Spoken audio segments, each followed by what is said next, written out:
everyone, in this video we're going to go through for loops. So for loops, they iterate over a sequence. So we're going to have a list, store it in the variable food. So we're going to have pizza, sushi, and then we're also going to have bread.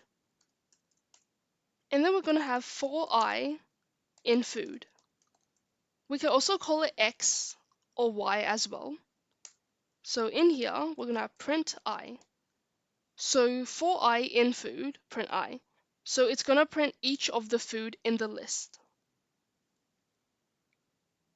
Pizza, sushi, and bread. And then we can also do it with a string. So with a string, if we wanted it to say potato, then print I, it'll print each of the letters in the string. And we can also do it with numbers as well.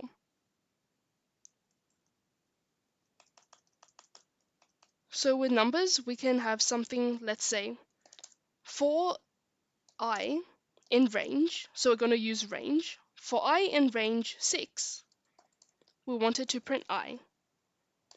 So range, it usually starts from 0, and then 0 up until 6, but doesn't include 6. So it's got 0, 1, 2, 3, 4, 5. And then let's say we have two numbers in here. We have 3, comma, and then 6. So this, it will start from 3, and then 4, 5. And what if we added a third value inside?